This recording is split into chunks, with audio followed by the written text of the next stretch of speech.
Bonjour et bienvenue à tous, chers abonnés, sur votre chaîne d'information préférée, Cameroun Infos 237, le Cameroun bouge, et nous sommes là pour décrypter ces enjeux. Aujourd'hui, nous plongeons au cœur d'une actualité politique brûlante, avec ce titre qui fait l'effet d'une bombe. Rupture majeure. Les choses ont changé. La stratégie osée d'Issa Chiroma face au pouvoir Biya. Dans cette vidéo, nous allons vous donner un aperçu détaillé et concret de la stratégie adoptée par l'ancien allié du régime, Issa Chiroma Bakary, face au président Paul Biya. Nous allons expliquer ce qui a motivé ce revirement spectaculaire, analyser les risques et les opportunités de son action, et surtout, nous verrons comment cette confrontation politique impacte votre quotidien en matière de mobilisation, d'économie locale et de débat public. Mais avant de commencer ce décryptage essentiel, si le travail que nous faisons pour vous informer vous plaît, nous vous demandons amicalement de nous laisser un bon pouce bleu. Cela encourage énormément notre travail.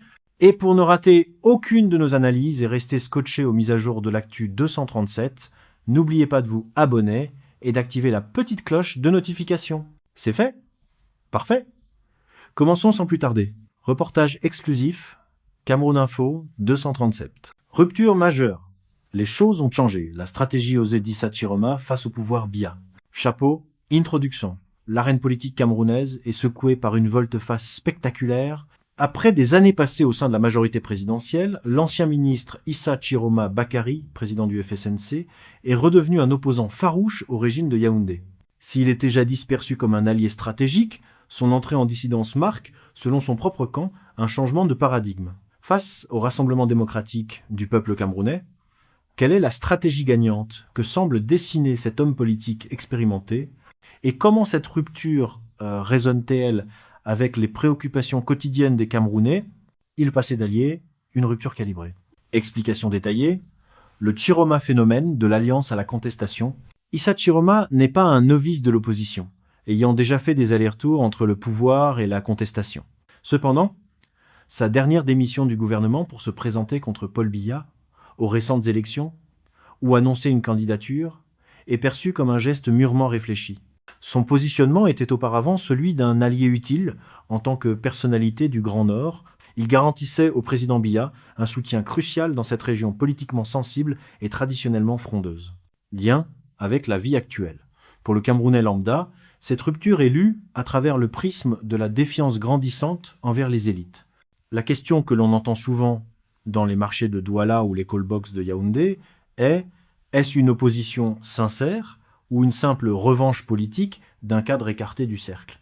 Quoi qu'il en soit, ce départ du sérail renforce l'idée qu'un changement est possible même au sommet. La nouvelle stratégie, mobiliser l'électorat anti-Biya. Explication détaillée, le pari de la victoire écrasante et de la rue, la stratégie gagnante qu'Issa Chiroma semble adopter repose sur deux piliers principaux, en particulier suite à un scrutin contesté. Revendication immédiate de la victoire. Contrairement à l'attente des résultats officiels, Chiroma a revendiqué très tôt la victoire, se positionnant immédiatement comme le vrai vainqueur face à un processus électoral qu'il juge biaisé. Ce geste vise à miner la légitimité du résultat officiel et à galvaniser ses partisans. L'appel à la mobilisation populaire.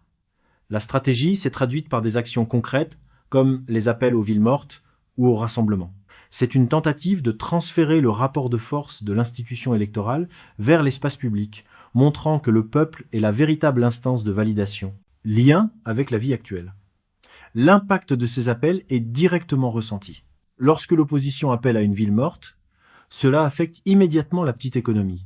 Le mototaximan perd sa journée de recettes, l'activité du marché est ralentie et l'étudiant a du mal à se rendre à l'université. Ces actions, bien que perturbatrices, sont un indicateur palpable de la tension politique et de la volonté d'une partie de la population de faire entendre sa voix au-delà des urnes. Défis et obstacles, la réaction du régime et le front de l'opposition.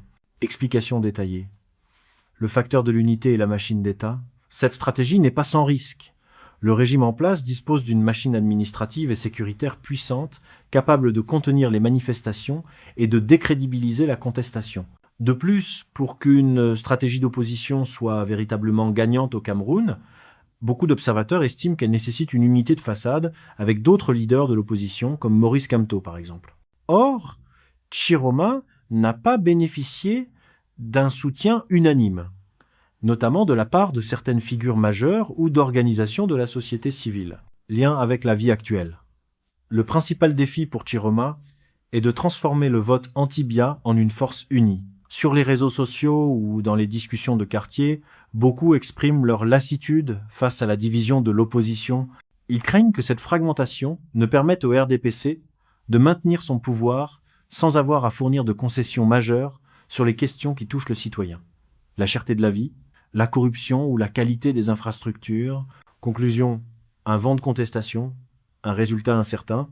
Issa Chiroma Bakari a clairement basculé d'une politique d'alliance à une politique de confrontation frontale. Sa stratégie est de capitaliser sur le désir de changement et le mécontentement social pour délégitimer le pouvoir. Si les choses ont indéniablement changé pour lui, passant du statut d'allié fidèle à celui de challenger principal, le véritable test sera de voir si cette nouvelle approche politique peut réellement faire fléchir le statu quo et obtenir les résultats que l'opposition revendique, ou si elle restera un baroud d'honneur face à la résilience d'un régime de plus de 40 ans.